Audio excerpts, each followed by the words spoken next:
Hello, and welcome to another episode of Solipsist Watched.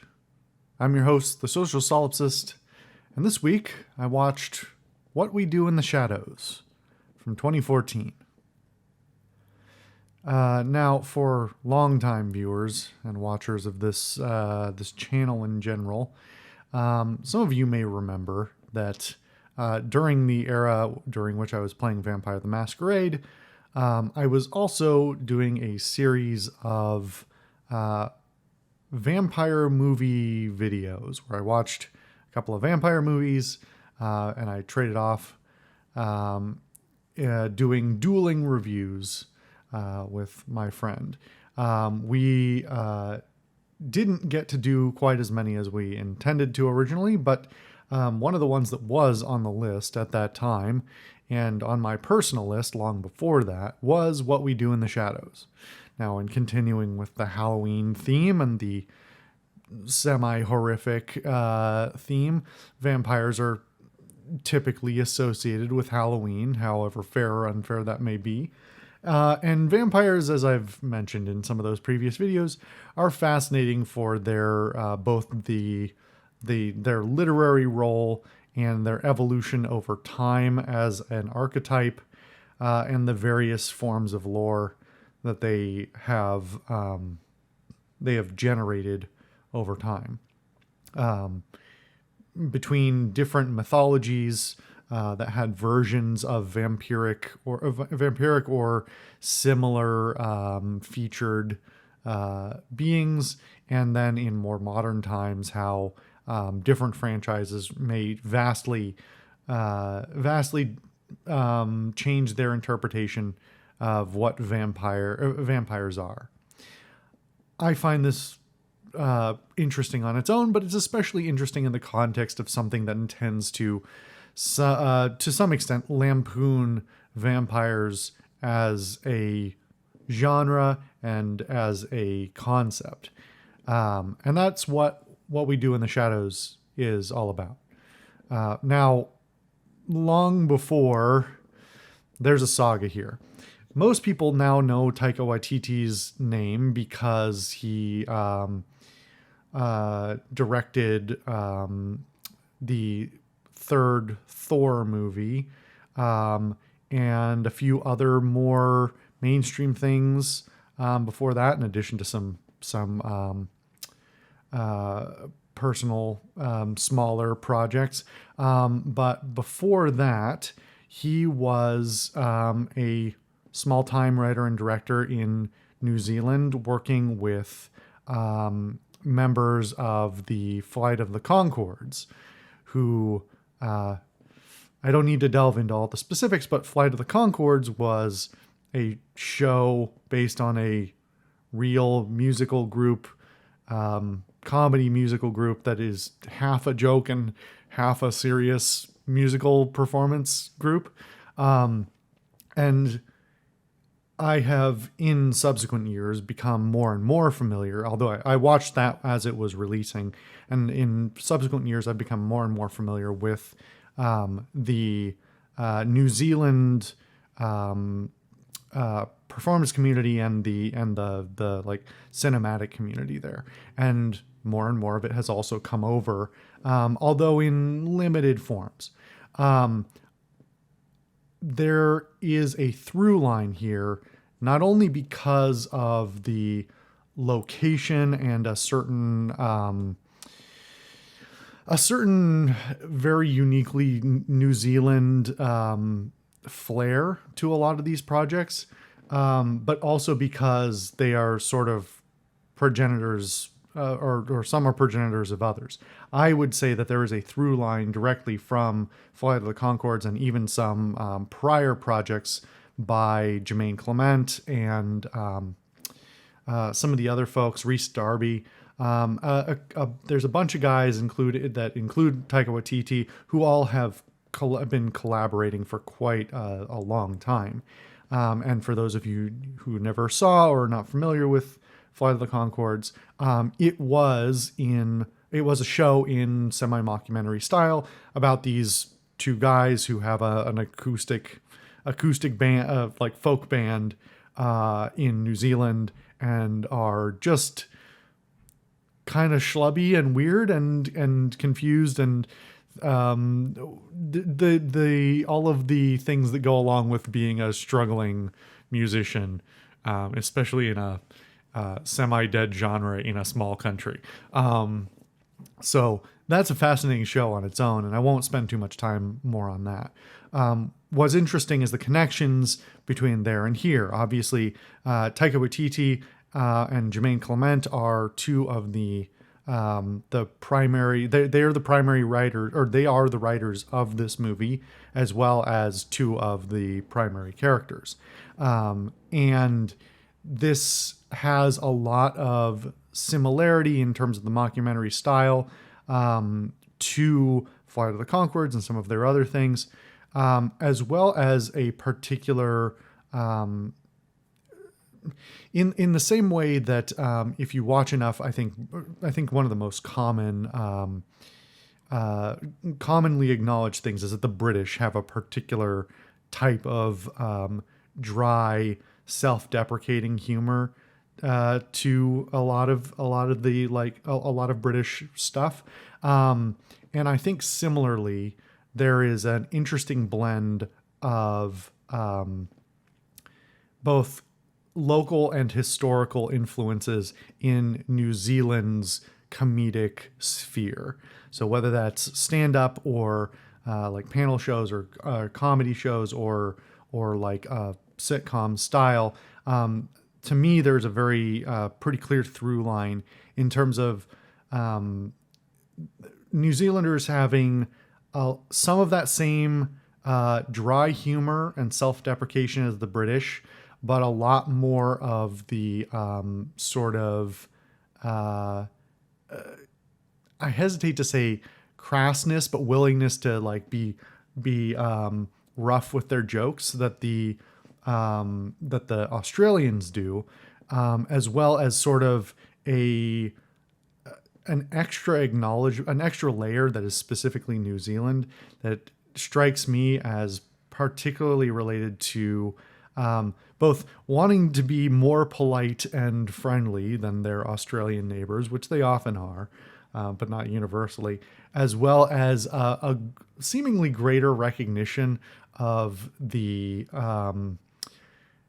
historical reasons for New Zealand's existence and a reckoning with their own history, something that Australia often seems to struggle with acknowledging, let's say. This is all just to say that there's a particular flavor to New Zealand comedy that I think if you are already familiar with and you like, then this is great. If you don't, then it may be a little bit like odd if you've never experienced that before.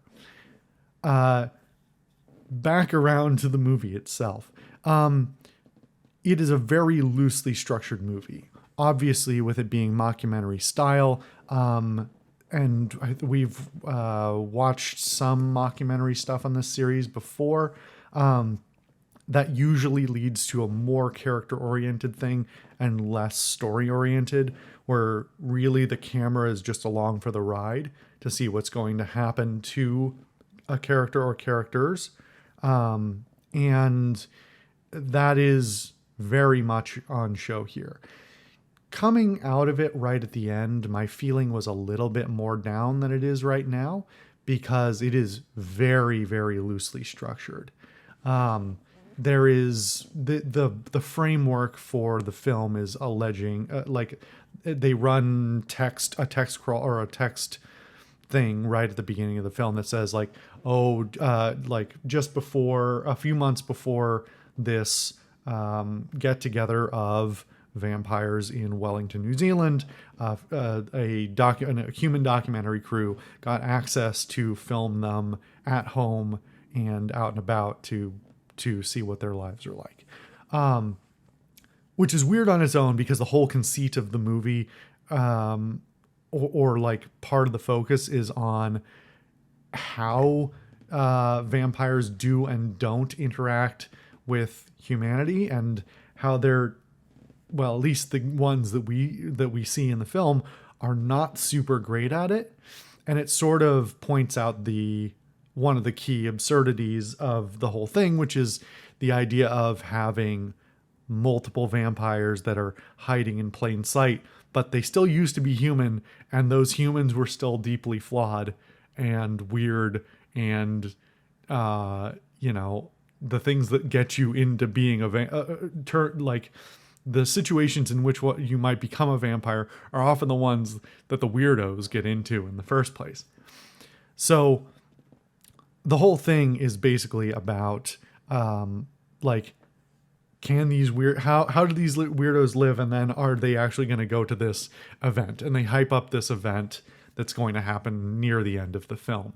But we watch throughout the film as these characters sort of seem to be barely functioning in a similar way to a whole lot of different mockumentary style things being focused on weirdos usually. Obviously, one of the most, probably the best known, being The Office. It is more fun to watch a candid, big air quotes, version of somebody who's kind of odd than somebody who is seemingly totally normal. And in doing this, and in sort of making fun of this basic idea of the spread of vampires, it also actively mocks or breaks down a whole bunch of vampire tropes.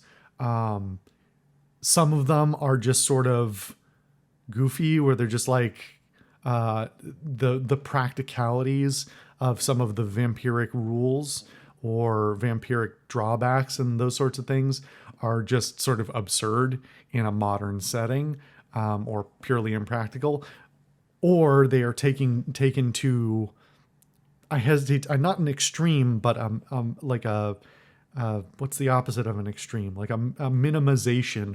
What's the like pettiest version of the way you would interpret this piece of lore, so that like vampires can't do basic shit, or they use their powers for wacky basic reasons, like why wouldn't you abuse these powers, or if you abuse these powers, how silly would it look to use them for non-epic reasons.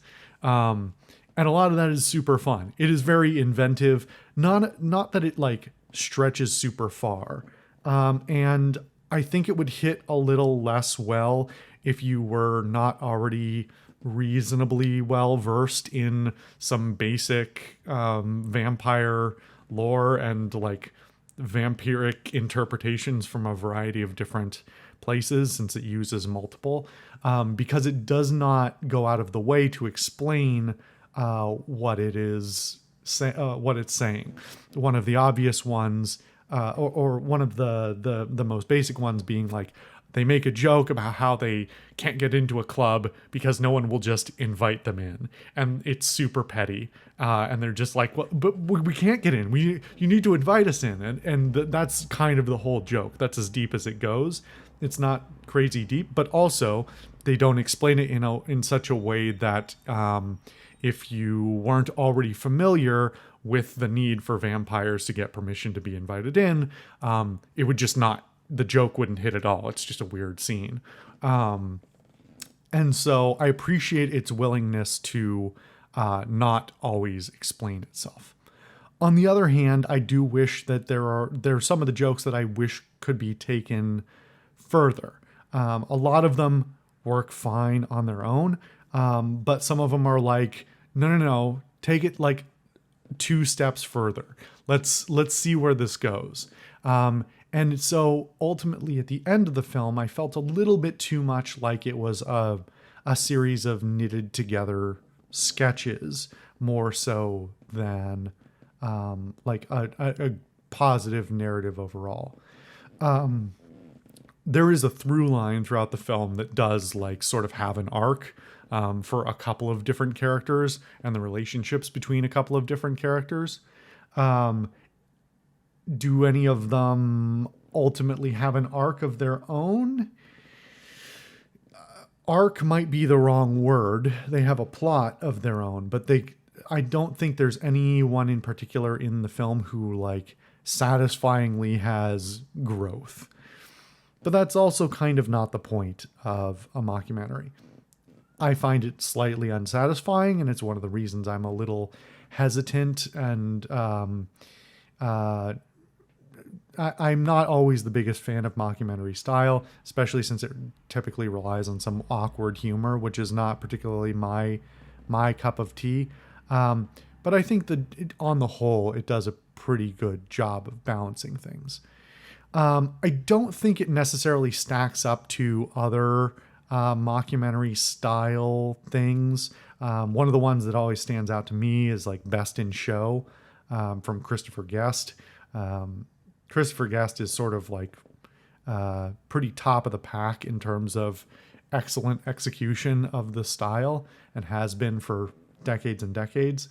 But what this does make me curious about is the some of the other things that have come after it.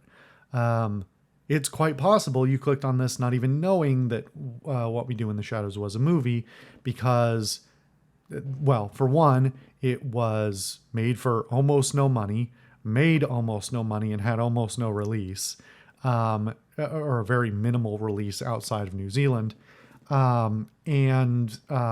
It is what is much more visible is the TV show of the same name, which now, if you just Google What We Do in the Shadows and you don't include a year on it, you won't find the movie. You'll find the show because it's gotten picked up for multiple seasons. It's gotten wide distribution. Taika Waititi is a much bigger name than he was in 2014. And there are multiple other projects that have also come out of this indirectly. So I have not watched the What We Do in the Shadows show, nor have I watched the other spin-off, which actually I'm not sure how easy it is to even watch, called Wellington Paranormal. But I'm very curious now if this style and structure works better in TV show form. Thinking back to Flight of the Conchords, it's not, as far as I'm aware, Waititi's involvement was limited. I don't think he directed anything, and I think he may have contributed some writing. But comparatively speaking, I think while Flight of the Conchords is a much less mature concept, like in terms of the not like adult maturity, but it is a lot, it's a lot more freeform, and it's a lot more sort of like loose with its ideas and just playing with like it's a lot more sitcom-y. But I do think the mockumentary style in combination with this style of humor also may just work a little better as a TV show, because it allows for, rather than like a substantial series of anecdotes or like limited sketches and scenes, it can be broken down to like maybe 2 or 3 or maybe even 1 for an episode, like an A plot and B plot type of structure, which works a little less well in a full-length movie. I'm also curious, since the TV show came out several years after this, I think it was like 5 years after it, whether the writing quality and the overall like quality of the structuring is a little bit more typical. I am sort of hopeful that it doesn't lose too much of the that uniquely New Zealand charm to it, that several other New Zealand-based shows I've watched, I think, also have, in order to play for American TV show audiences. I don't actually know what the production house behind the TV show is, but I know it got substantial backing from American TV production. And so I only hope that that's not sacrificed as a result. I'll probably get around to watching that show at some point, but well, maybe I will. Maybe I'll bring it back and if I watch it, talk about it on this show. Yeah, I mean, overall, I think structurally it's pretty good. Like I said, it's really inexpensive, but not it doesn't betray its price. Allegedly, I think this was made for about $1.6 million, which is awfully inexpensive for anything. The structure of the show and stuff does mean that a lot of that money really can be focused in one place, or one of a few places. And since the story being told and the characters being shown are sort of silly and not like they're not doing anything epic. That's not epic vampire shit. That like the money can really be focused where it's important. I think the production values are actually reasonably high, all things considered. It doesn't look amazing by any means, but the basic stuff like costuming is great. The set dressings are great. The makeup is great. The practical effects and the computer effects, I think, both hold up really well. And they use computer effects in a very limited capacity, in a way that holds up better than what was the name of that movie that we watched? Was it Troll? This is going to bother me now. Was it just called Troll? I don't remember what it was called. Anyway, the one we watched some time ago about the documentary style, like Norwegian or Swedish or whatever. Anyway, some of the like they limit the computer effects, and the practical effects are either really good or really funny or both. It never sticks out in a way that feels like it's trying too hard or not trying hard enough. I think the casting is great. I mean, a lot of the cast are already familiar to me through one thing or another. Especially like a lot of them were previously on Flight of the Conchords, so I recognize them, or they are in other things now.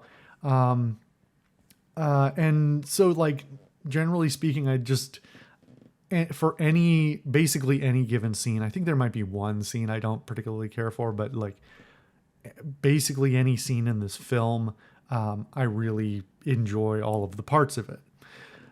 I ultimately don't feel like it necessarily comes together as much as it wants to. It doesn't tell a super satisfying story, but again, that's sort of not the point. So while I don't necessarily think it deserves quite the hype I heard from certain people once upon a time about how like, oh, this is amazing and wholly unique, it is very charming, and it's got I think it runs just over an hour and a half. So it's a quick watch too. Very light, easy, like semi-horror, but mostly comedy kind of thing. And very much right for this Halloween. Yeah, pretty happy with it. Anyway, thank you guys for watching another episode of Solipsist Watched. I've been your host, the Social Solipsist, and I'll see you guys next time.